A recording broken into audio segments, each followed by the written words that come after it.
Leon Xiao and Professor Telex Nached to just give us some comments so far. What do you think about the presentation so far? Let's begin with Professor Leon Xiao. Hi, my name is Andrew Min, and I'm currently grade 12 attending Jane Burnett Secondary School, and I'm located in Richmond, British Columbia, Canada. Today, I'll be presenting my topic, the role of AI in predicting and managing natural disasters. Climate change has significantly increased the frequency and intensity of catastrophic disasters in recent years. Hurricanes, wildfires, floods, and other catastrophic occurrences have become more intense due to rising global temperatures, resulting in a substantial loss of life, financial loss, and environmental devastation. Traditional forecasting and response techniques are increasingly inadequate as these events become more unpredictable. Artificial intelligence and other cutting-edge technical solutions have become the essential instruments for improving catastrophic prediction and response. By evaluating enormous volumes of data, identifying trends, and offering real-time insights, artificial intelligence plays a crucial role in anticipating, preparing for, and lessening the effects of natural catastrophes. I'll be discussing in my essay how AI-powered systems could enhance early alerts, maximize emergency responses, and help with the overall prediction of natural disasters. First of all, AI applies the use of big data and sophisticated neural networks to predict and manage disasters in society. In disaster prediction, AI improves early warning systems by analyzing seismic activities to identify areas likely to experience an earthquake.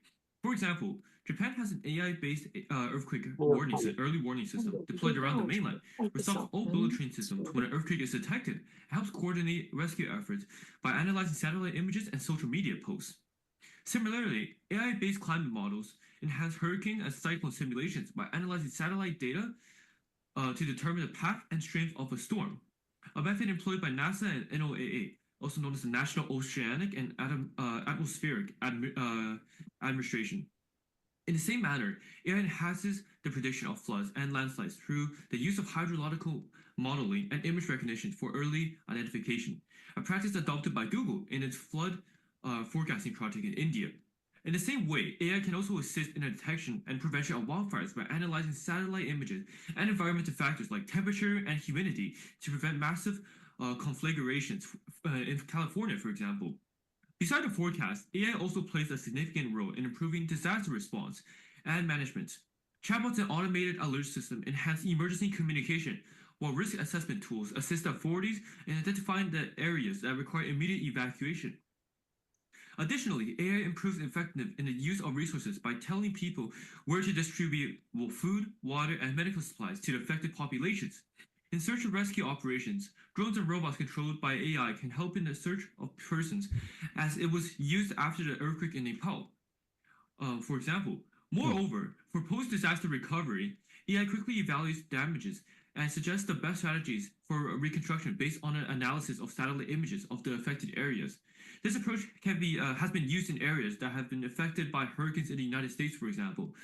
These capabilities are expected to improve disaster preparedness and response and minimize loss of life and property in the process. In conclusion, AI plays a crucial role as an essential tool for foretelling natural disasters and in minimizing their effects through effective management strategies. AI enables technology systems which boost emergency communication capabilities and optimizes resource distribution, while assisting search and rescue missions to save lives and minimizing financial impacts. The ongoing rise in natural disaster occurrences due to climate change demands continued AI development to bolster global disaster readiness and response mechanisms. Okay, thank you, Jim, for suggesting that. So that's our second presentation dealing with weather, climate, AI, and the solutions that it offers. I think an indication that the younger generation has this topic very much in mind. Because we can't ask any questions, perhaps I'll go back again to Professor Leon and Professor Telex. Have you any thoughts that you'd like to share on the presentations you've heard so far? Professor Leon from Beijing Normal? Okay. Yeah, so far I think we can see all this young generations, they are so interested in AI and also the future of the education and the sustainabilities. Yep. I think this is a very good topic to attract their attention. They also, some of them present the very logical, the reasonings about their topics. So they can also answer the question. It seems like they're all well prepared. Yeah. So I think this is very, very good. All these students represent this generation and what they are thinking and what they worry about in the future. Okay. Yes, Yeah, that's my impression. Thank you. very, very good. Thank you for that. Yeah, I agree with you. And Professor Nached from McMaster University, any thoughts so far? Yes, I think I'm on the same page with the previous judges. I'm quite impressed by the originality of the ideas expressed by the various students, and especially of the accuracy of the facts that they are using as example in their presentation. I had a quick look at the different topics, and I think most of the students did a lot of research, a lot of work. I'm also very happy to see the enthusiasm on the students, and I think. If you really want AI to really help and foster humanity, we have to spread the knowledge through information and education. And I think the Global Youth Challenge is really a good initiative. I'm quite impressed, and hopefully, this will carry on and even be more bigger events. Very, very good. Thank you. Yeah, of course, AI has been the focus of the last few Global Youth Challenges, and we're not sure what the topic will be for the next Global Youth Challenge. There will be another one for next year. That topic will be decided, and we'll put that information on our website. But we may continue with AI. There's so much more to discuss. So we have another group of finalists that we've lined up, and I'm going to read their names off, and we'll show their screen images. Is that correct? Yeah. So the finalists in the next group will be Ella Min. Hi. Hey, Ella Min, if we have a moment just to show each one of the finalists before we go to their presentations? Can we do that? We can do that? Okay. All right. Oh, I'm sorry. There we are. So Ella Min and Quoc Tai Nguyen in Vietnam. We'll have apologize for mispronouncing, Jia Kai and Fatime Bakhtiari will be in our next group. So we'll begin with you, Ella Min. Are you ready to make your presentation? Yes, amazing. Okay, turn your camera on and here we go. All right, perfect. Good morning, afternoon, and evening, judges. First, I would like to express my deepest gratitude for this opportunity to share my experience and vision in creating our sustainable world. Artificial intelligence is transforming every aspect of our lives, whether it's through innovations like ChatGPT, robotics, genetic analysis, or climate change models. Increased AI usage is reshaping society.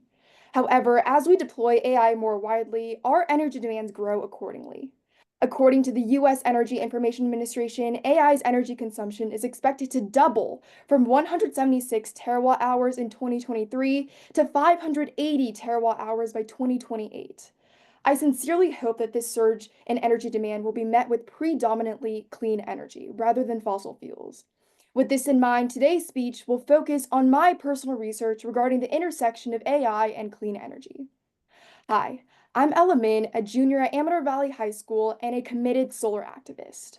At my school, where a solar and storage system was installed, no one really knew its impact.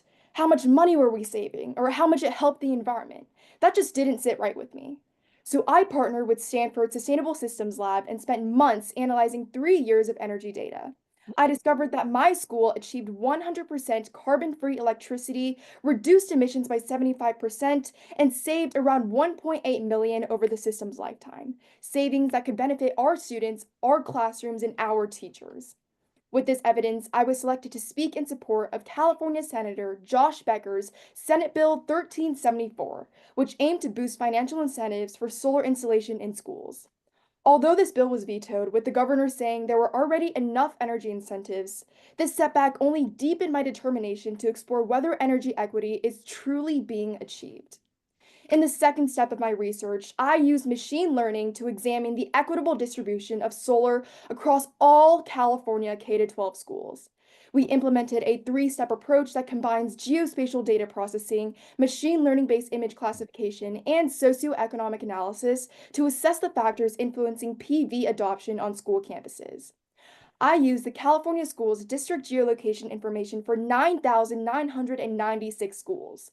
Once the geographic area for each school was determined, I retrieved high-resolution satellite images from Google Maps Static API.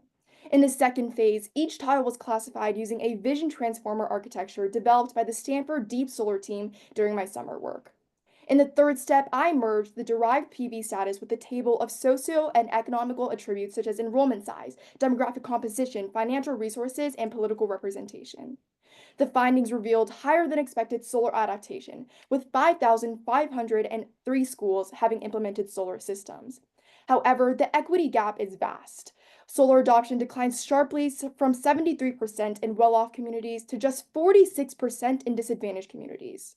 Here's the thing. California, my home, is facing more blackouts, wildfires, and extreme weather every year, and these threats are present to California communities at an increasingly disproportionate rate. However, AI promotes energy equity by identifying underserved areas and customizing energy solutions for diverse communities.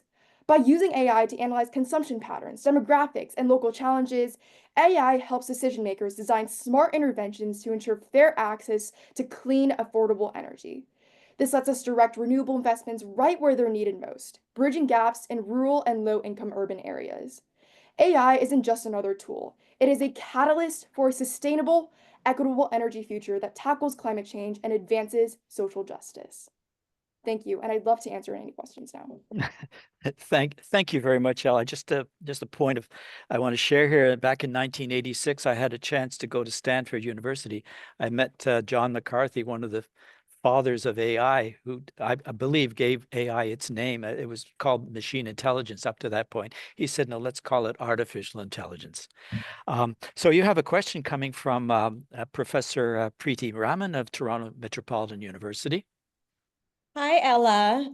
Brilliant presentation. I love seeing your passion, and I hope that that is sustained and you can actually spread the message. Now, I have a question for you about kind of the border that has been on many of our minds. So many of us now are thinking about the role of AI in energy consumption. So as we're looking for, solutions using AI, we have AI responses switched on by default, and that isn't helping. So as you may have known from your research, like an AI request consumes at least 10 times more, resources, electricity than a typical Google search would. So given that you have seen success in using AI to inform climate initiatives in underserved communities, so how do you think you can use these findings to spread awareness and literacy around the role of AI and to ease some of this discomfort that we're feeling? I think that's a great question.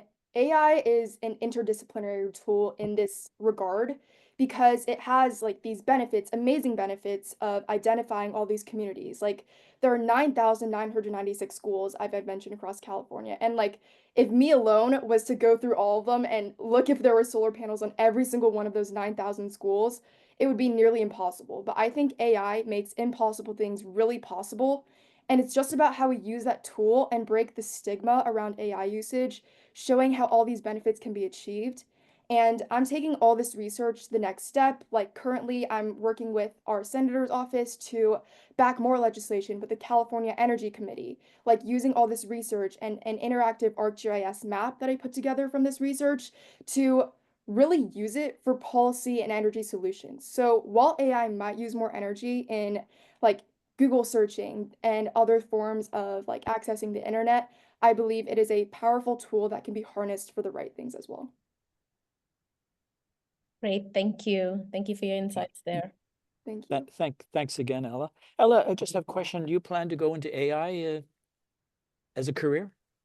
I think what I want to go into is sort of like the intersection between business and sustainability, like maybe patenting like sort of AI information and for things in that regard.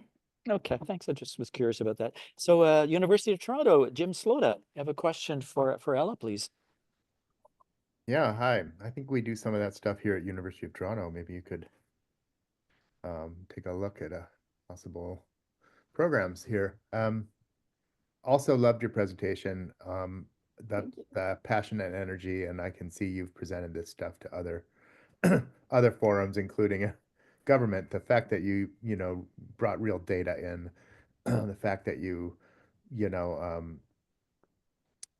you presented very clear examples that started at home, that you presented work that you did at school. That stuff really, I thought, strengthened your presentation overall. The example that ACE, utilized AI in one of its forms that existed well before the origin of GPT and large language models. There's a lot more to AI than chatbots. So thank you for that. Your essay suggested that the work you demonstrated in ACE would be able to grow deeper and more powerful in the near future. You mentioned that AI-driven approaches can support sustainable energy transitions, enhancing our understanding of social energy distribution and empowering policy change. So you and your classmates, and I guess you yourself, were able to use AI to reveal the variations in solar energy in schools and how that correlated with socioeconomics. And so AI was powerful in shining that light and maybe in influencing policy discussions, but that's somewhat indirect. My question is, can you think of ways, or I'm sure you might know some, but talk a little bit about ways that AI will come into sustainable energy more directly. How will AI enable smarter, more efficient, and sustainable energy production, distribution, and usage? Amazing. Yeah, I think AI is such a powerful tool in direct applications as well, beyond applying energy solutions. For example, it can be used for optimizing area installation. That was the second area that we wanted to take this project into, identifying large land areas on schools or other facilities that can be used to optimize net metering and possibly creating microgrids for those communities, like sort of analyzing land area and previous distribution to apply it and make predictive solutions for other communities in these areas. Additionally, a couple of other things come to mind, like when thinking about direct application, for example, seeding optimal areas for microgrids as said above, but also predicting usage patterns throughout the day. Like we obviously have peak demand and other peak hours already, but I think that using AI for optimizing charging and discharging for EV vehicles, optimizing energy use and sustainable like pricing policies, AI for solar wind forecasting. I think AI is truly such a powerful tool that can be used in a lot of direct and also indirect applications for both soft and hard skills. Thank you. Yeah, I agree. And California always leading the way. Thank you for the questions. Thank you for your answers, Ella.